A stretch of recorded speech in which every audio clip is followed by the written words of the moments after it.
जय जय रघुवीर समर्थ. श्रीमत दासबोध दशक 18वा. बहुजिनसे समास तिसरा. निस्पृह शिकवण निरूपण नाम. श्रीराम समर्थ. दुर्लभ शरीरे दुर्लभ आयुष्य, याचा करू नये नाश. दास हाने सावकाश विवेक पाहावा, न पाहता उत्तम विवेक. अवघा होतो अविवेक, अविवेके प्राणी रंक ऐसा दिसे. हे आपले आपण केले, आळसे उदास नागविले. वाईट संगतीने बुडविले देखत देखता. मूर्खपणाचा अभ्यास झाला, बाष्कळपणे घातला घाला. कामचांडाळ उठिला तरुणपणी. मूर्ख आळसी आणि तरुणा, सर्वांविषयी दैन्यवाणी. काही मिळेना कोणा काय म्हणावे, जे जे पाहिजे ते ते नाही. अन्न वस्त्र तेही नाही, उत्तम गुण काहीच नाही अंतर्यामी. बोलता येना वैसता येना, प्रसंग काहीच कळेना. शरीर मन हे वळेना अभ्यासाकडे. लिहिणे नाही वाचणे नाही, पुसणे नाही सांगणे नाही.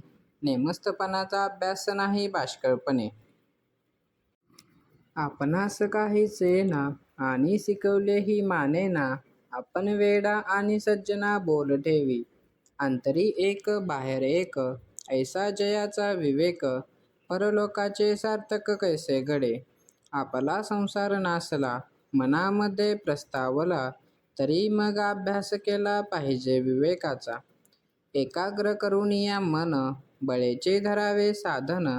येथनी आळसाचे दर्शन होऊच नये. अवगुण अवघेची सांडावे, उत्तम गुण अभ्यासावे. प्रबंध पाठ करीत जावे जाड अर्थ, पद प्रबंध शोक प्रबंध. नाना धाटी मुद्रा छंद, प्रसंग ज्ञानाचे आनंद होत आहे. कोणे प्रसंगी काय म्हणावे, ऐसे समजून जाणावे.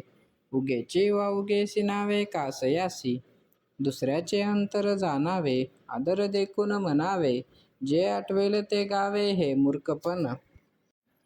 ज्याची जैसी उपासना, तेचे गावे चुकावेना. राग ज्ञाना ताळ ज्ञाना अभ्यासावे.